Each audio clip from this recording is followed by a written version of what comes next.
netola nzambo yo na kwende na yo yango eleki likolo. Lorsque tu créas le monde, tu as fait l'étendue, tu l'appelles la les cieux. Tu séparas les eaux qui étaient au-dessous. Shalom, shalom, shalom, mbote na yo ndeko molingami kati na mokonzi na biso Yesu Kristu. Po Yesu Kristu azali nzela solo pe bomoi. Na sepeli kopesa yo mbote esika ezwami yo na eliki ya okende fete ya mariage ya l'agneau nga naza na kimia. Bongo ezwami ngai na hotel na assemblée des disciples et pas ya apôtre et même pour tout. Cet homme de Dieu que biso tango nyonso soki toza na ba question toyakaka to kotuna mpona kozwa éclaircissement parce que c'est là à mosala oyo nde nzambe to mpe charge oyo nzambe apesaki ye mpona kosunga eglise to mpe kolesa eglise na mokonzi na biso Yesu Kristu. Bongo na sepeli lisusu kopresente bino Thomas. Bonjour Thomas. Bonjour bien-aimé na ngai bato. Thomas esengo koyamba yo to mpe ya kosevoir yo na chaîne na biso bato mikama Thomas. Et na bamituna totuna yo Thomas ces derniers esali moment time molai boni santé ya église. Non, santé à l'église, les autres tambourent bien par la grâce de Dieu. Nous sommes également, vous allez chaque mercredi devant l'intercession. Vendredi, c'est pour tout et puis dimanche, vous allez à partir de 12h jusqu'à 14h. Par la grâce de Dieu. Merci Thomas. Mon nom est le Bible parce que pour recevoir mon ministre, Azana ainsi qu'il est éternel. Amen. Thomas, nous laisse satisfait. Ouais, Tolingaki, parce que d'après ma question aujourd'hui, pour mettre l'opération des adorateurs. Parce que tout le monde a dit, Jésus-Christ avec la femme samaritaine, quand on a dit pour ça la conversation dans Bango, la femme samaritaine, il y a un petit peu pour Jésus à propos de l'adoration, ils allaient pour ça les marchelons Bango. Alors, dit que nos pères ont adoré ce chef montagne, mais nous on dit que ici, quand il y a pour adorer, ils allaient à Jérusalem. La femme a bandé pour quoi, n'a pas eu centre, mais il a pour ça. Et puis, le bandé peut couper ça, et tombe à partir de Bango. Jésus-Christ était le pôle à la qui mouille, pour la mobilité, mot de Chitaki, et les jours de la dédicace, ils sont tous dans la vraie adoration. Alors, et c'est qui Polo Ecclesia Yemoko à mettre fin pour aller à service adoration et sengeli bato bazo salayango basalango en esprit et en vérité. Donc ces jours-là, Jésus-Christ en mettra qui fait. Le lingue tolobaka na mukolo lelo bato azoloba oh ne biso de tozana la vraie doctrine, biso de tozali dans les bons oh wena boy. Mais ces jours-là, quand le Seigneur Jésus-Christ va apparaître dans les airs avant l'enlèvement, yende à commettre fin yende koyeba banani oyo bakozala mafuta na banani bakozala mafuta te yebo parce que dit tango le mari azoya na tango ya mutu yango nde esalaki sikoyo ke bao bazalaki na mafuta te baye bakotikala yango wana tozolobela écriture ezolakisa biso que Jésus azoloba ke mais l'heure vient où il est déjà venu où les vrais adorateurs vont adorer le Père en esprit et en vérité. Ce sont ceux-là que le Père aime. Donc, Zambé azolinga ba vrai adorateur. Donc, ici, Jésus-Christ est un azolo baboué. Donc, azola qui s'est dit qu'il y avait des faux adorateurs. Maintenant, qui sont les faux adorateurs? Yangona, il faut qu'on y ait le problème dans quelques minutes. Au moins, awa Jésus-Christ a dit écriture oyo on a pour rejeter adoration non sur les salamaki avant l'œuvre de la couronne. Donc ici Jésus-Christ quand il parlait des vrais adorateurs c'est par rapport à l'Israël et l'Église parce que l'Israël avant la venue de Jésus-Christ dans la chaîne, il y avait l'adoration, il y avait les tabernacles. Dieu les a délivrés pour qu'ils aillent l'adorer, mais dans le désert. Mais avant qu'il y ait l'adoration, et Seigneur qui va tomber à tabernacle. Bazala est pour ça l'adoration. Mais Jésus t'a envoyé, alors que Nazar a besoin d'un vrai adorateur. C'est que Bango va venir ma foi adorateur. Bango va venir ma foi adorateur. Pourquoi Jésus-Christ a dit il faut que les vrais adorateurs basent. Ici, les vrais adorateurs, c'est l'Église. Pourquoi l'Israël, toute l'adoration qu'elle faisait, c'est une adoration terrestre. Et la Bible dit, n'écoutez pas les affirmations d'une seule personne, il faudrait des deux ou des trois. Maintenant, l'Israël, il adorait avec une seule affirmation. Ayoki Mutumoko, il a écouté Moïse et Azosala adoration qui complète. Ezalaki une adoration terrestre. Oye ezali kosama na tabernacle oyo etongamaki na maboko ya bato. Ezalaki na ba imperfection. Et cette adoration-là ne pouvait être possible que dans les tabernacles. En dehors du tabernacle, l'adoration est pas salimate. Or, ce jour-là, Jésus-Christ a côté dans le temple. Tant que la construction, Jésus-Christ a dit que l'union se vous a la détruite. Et là, c'est que Jésus-Christ a formé les vrais adorateurs. Adoration est à la ghetto, est à la ici comme côté. Donc l'Israël a écouté seulement l'affirmation d'une seule personne, Moïse. C'est pourquoi cette adoration-là, Jésus-Christ a créé qui a monté. Alors que même sur cette montagne, même à Jérusalem, il faut cette adoration. Parce que ça, la vérité était bien à esprit.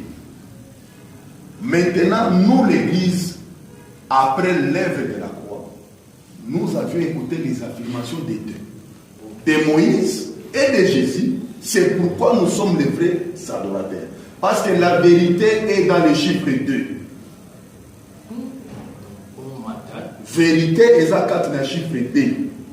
Bango ba ici Jésus-Christ, yo zali komi kumisa yo moko. Jésus a dit nazanga mon côté parce que Bible nous dit que boyo ke na kamutu mon côté. Ngai na tata tozami bali. Donc affirmation d'abisso et vrai. Donc la vérité, c'est le témoignage des deux personnes. Donc à la loi et au témoignage. Si l'on n'est pas le point ici, c'est qu'il n'y aura pas de vrais adorateurs. Donc l'Israël a écouté une vérité, mais qui était dans les ténèbres. Il faudrait que vérité, Moussous et pour éclairer. Donc, la loi est la vérité. Mais cette vérité, on les a mis dans les ténèbres. Et quand on a commis ça, véritable adorateur. Thomas, quand on a des questions, on va y aller. Nous avons une vraie adoration. Nous avons une fausse adoration. Amen. C'est l'adoration. Ok. Bible est sur la Sabiso, dans le canal à Éphésiens. Chapitre 2, verset 20. Il dit que vous aviez été édifiés par les fondements des prophètes et des apôtres. C'est-à-dire, quand tu as les fondements des prophètes, c'est-à-dire tous les prophètes de l'ancienne alliance, ils ont parlé que de Jésus. Mais ils ont parlé ça dans l'ombre. Ils ont parlé ça dans un langage embarrassé, dans un langage difficile.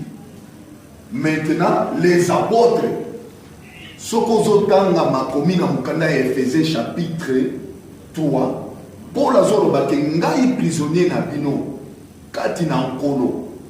Na komi makambo oyo nazwi yango na ngai moko te. Mais nazwi yango na révélation ya Christ. Soki botangi makomi muke ngala te. Boko comprendre sagesse ngala zaki nango. Oyo epesami na ba fils des prophètes dans l'ancienne alliance, mais epesami lelo na bassin apôtre na ba prophète de Jésus-Christ.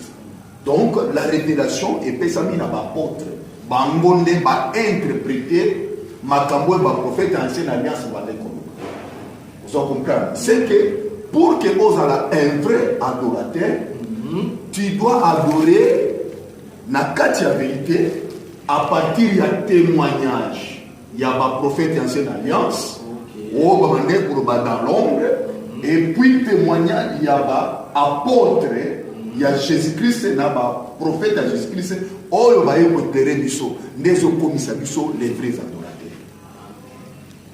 Mais au moins question ce soir, pas quand de cas adoration, comme on appelle ceux qui peut apporter, ceux qui passent par côté, bah nous photo fou comme un ancien avant. Il qu'on a qu'à en ayant pour le bani. Pour parler sur l'adoration. Donc au moment où on est dans l'église, un pasteur a un côté à boire, bah tu nyoso, bah faut bozo fou comme, c'est que bah faut comme tout ma, à un cadre wana. On dit dans Actes des apôtres quelque part. Apôtre Paul, ils ont fait des miracles dans Barnabas, Mabenga qui est Merki, Mabengi Barnabas Jupiter, et les sacrificateurs qui pour passer à sacrifice, pour na makambo bamona qui Thomas Paul, parce qu'il avait l'exactitude de la parole, et puis cette parole-là était accompagnée avec des miracles. Paul a déchiré qui est là-bas. À l'obis, Nazamu Tuloko la bino, gloire wana, et il n'y a pas été gloire wana qui n'est pas Jésus. Donc, pasteur, prophète, apôtre, docteur, évangéliste, na kati na nkolo, makambo nyonso tozosala, il faut tozongisa gloire epai ya nkolo Yesu. Bana nzambe bakofukamela biso te. Eloko aliza malamu te. Soki eza na mosali na nzambe azosala biloko wana, il faut atikamo. Même Jean na Pierre, les jours où bagueriraki muto abandaki na belle porte ya temple. Tant que vous avez homme frère, pourquoi avez-vous les regards fixés vers nous? Comme si c'était par notre propre puissance, tout ce qui mais Dieu d'Abraham, d'Isaac et de Jacob a donné gloire à son fils. Voilà. Donc tout ce que nous devons faire maintenant, tous ceux qui ont sa gloire et pas à Jésus-Christ. Tous ceux qui ont sa gloire, honorer l'histoire. Mais ce n'est pas pour Fukama. Wana ezali doctrine à vous aviez été édifié par le fondement des prophètes et des apôtres. Jésus-Christ étant la pierre angulaire. C'est ça la doctrine. C'est ça où ils ont commis ça. Ils sont les vrais adorateurs. Donc ils ont dit, mais logo, t'as pas foutu ici. T'as passé. Non, au Fukama. Donc comment on a c'est comme comment on a pasteur. Attends, tu as barabara. Tu n'as Fukama avant le loba.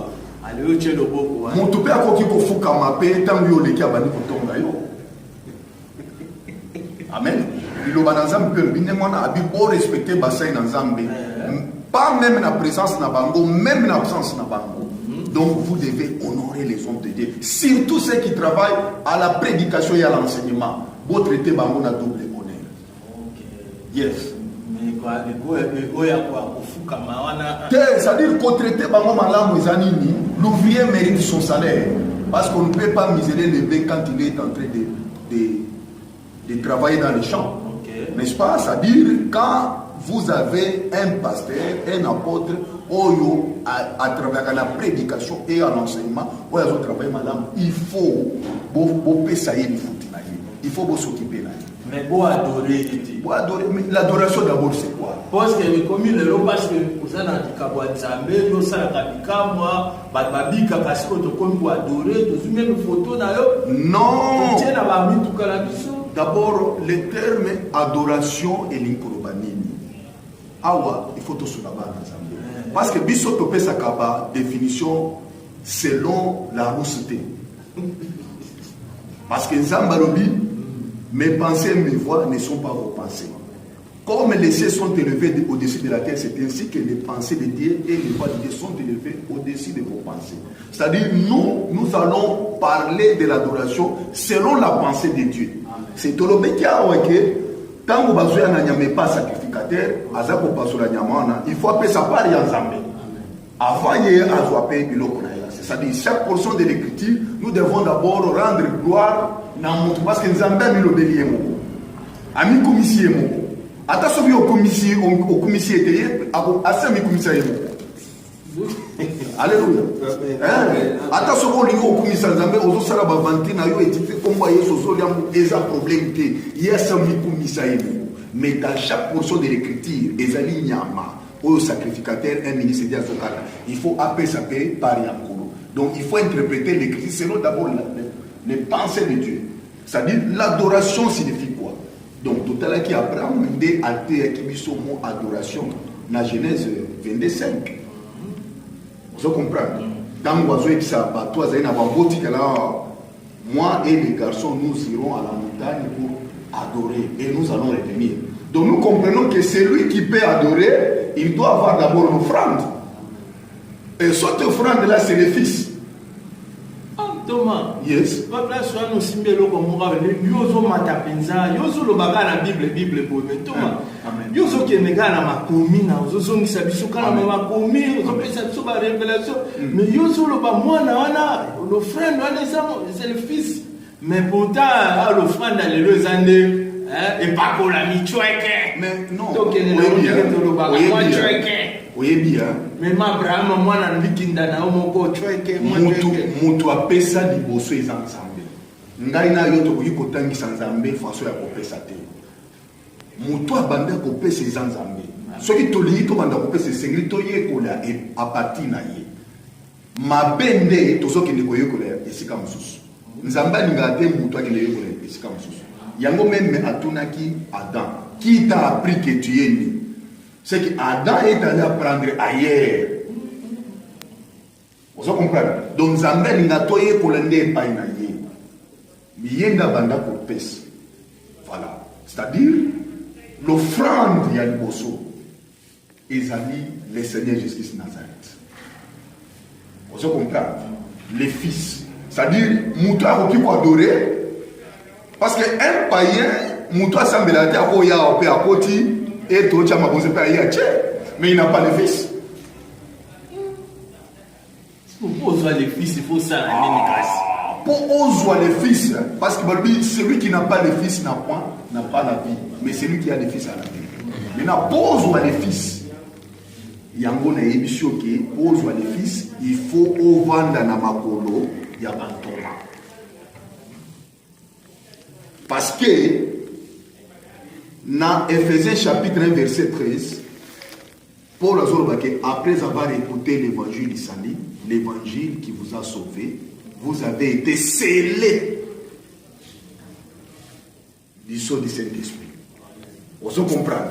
C'est-à-dire, quand tu es édifié par le fondement des prophètes et des apôtres, c'est ça, avoir le Fils. Parce que les prophètes de l'ancienne alliance, ils ont parlé que du Fils, sa naissance, sa souffrance, sa mort, et les apôtres aussi, lorsque le Fils a été manifesté, ils donnaient maintenant les enseignements pour faire voir que celui dont les prophètes ont parlé, c'est celui-là. Il n'y a plus quelqu'un d'autre. C'est pourquoi les jours de Pentecôte, Pierre, Alobaki, Azui, Oyoba, prophète ancienne alliance, Alobaki, Azui, Oyabango, Asandisia. Vous comprenez? Donc, et comme ici, il y a crocodile, Adam nous peut payer et vous qui disperser du sol sous terre. Nous sommes devenus des frères. C'est pourquoi au monde, dans Ephésiens, les ministères les ont protégés, ils sont dans la tromperie. Lorsque nous sommes devenus maintenant les écailles, des crocodiles, c'est que n'importe quel vent, ils ont une doctrine, fausse doctrine, et il y a aucune satisfaction. Merci Thomas par la adorer le Père, c'est présenter le Fils vers le Père. On parle de ça l'adoration. Donc, parce que si tu n'as pas le Fils, tu ne peux pas faire une adoration. Il faut avoir le Fils. Parce que les Américains qui l'ont montré, les Américains qui l'ont montré.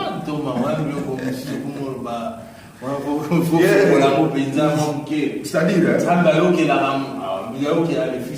non, Jésus a dit tout ce que vous demanderez à mon nom, il vous sera accordé. C'est-à-dire, nous sommes au Seigneur, il faut utiliser, il faut jouer fils au Tchéwana. nde obandi kosenga na nsima ya fils wana sikondeni moto akozwa fils nde problème wana to malalisa lelo formule lelo bato balingi kozwa fils te parce que ils ne sont pas au pied des apôtres. Vous se comprenez? Ils ne veulent pas continuer avec l'enseignement des apôtres. C'est ça le problème. Parce que enseignement ils ont renversé foi. Ndenge na yebisaki yo na mokanda ya Timothée et Paul azoli la ce qui menait na filiette, si je ne me trompe pas, Combo va renverser la foi des enfants de Dieu en enseignant que la résurrection des morts a déjà eu lieu. Ils ont renversé la foi. Alors, cet enseignement pareil, et que tout fait le Fils, et quoi trister le Fils, quoi trister le Fils, quoi trister le Saint-Esprit, ils ont raté que non, même quand on prêche mal, devant une doctrine qui n'est pas conforme à la sainte doctrine, on est tenté d'attrister le Saint-Esprit. Le Saint-Esprit, c'est un esprit de vérité. Donc, on a que faut adorer le Fils, il faut adorer le Père en esprit en vérité. Donc, le Saint-Esprit est un conducteur. Ils ont même sauvé la vérité. Maintenant, lorsqu'on ne donne pas la parole qui est conforme à la sainte doctrine, automatiquement, Fils soit c'est le Saint-Esprit, ils ont étouffé. Ils ont caractère que moi, tout ce qui a fait, n'a même enseigné une fausse doctrine, c'est qu'il faut aussi les œuvres du Saint-Esprit. D'ailleurs, pour votre information, ce qui m'a qui est l'Okowana, ou peut-être qu'il y a qui est ignorance, et que va reprocher, il faut à corriger ma création. Parce que ce qui a s'entêté, à ça la blasphème. Dans ces siècles, à cause de la pardonner, à ça blasphémer le Saint-Esprit. Merci. Donc, maman, na moni to como kende na biso na to chité na presque na to clôturer il y a soukate pour biso de soukate to tiaka point virgule parce que l'enseignement les a continué selon la capacité que ma message no ya clôture pour na en tout cas, on a merci d'abord na chaîne na yo de temps en temps bien que na mikolo to kutana kité vraiment ozala na moto yo kutana batu mingi pona ba question makasi yango to sali ki pona kosunga ba na Nzambe les faux adorateurs baza bando kité donc Jésus parlait par rapport à l'Israël jusque là l'Israël a recevoir qui témoignage moko o ezali loi né azal pour ça la fausse adoration moko terrestre et d'ailleurs depuis que Joseph Azalaki vendit Joseph Azalaki comme étant tabernacle donc jusqu'aujourd'hui il n'y a pas l'adoration en Israël tous les prophètes Osée il n'y a pas de fraude il n'y a pas les sacrifices vous comprenez Joseph a quitté l'Israël c'est l'adoration qui quitte l'Israël parce que Joseph étant le tabernacle l'adoration s'est faite dans le tabernacle donc le véritable Joseph, c'est Jésus-Christ. Aujourd'hui, il est avec nous. C'est pourquoi nous sommes les véritables adorateurs. Nous adorons le Père en vérité en esprit. Parce que nous avons reçu les deux témoignages. Vous comprenez? Nous sommes à la loi et au témoignage. C'est pourquoi nous sommes vrais adorateurs. Mais l'Israël a accueilli comme adorateur lorsque, à cause de la visite par les besoins, il va prêcher les 144 000, il va le soya Saint-Esprit, il va adorer le Père en esprit et en vérité. Il va paix et grâce.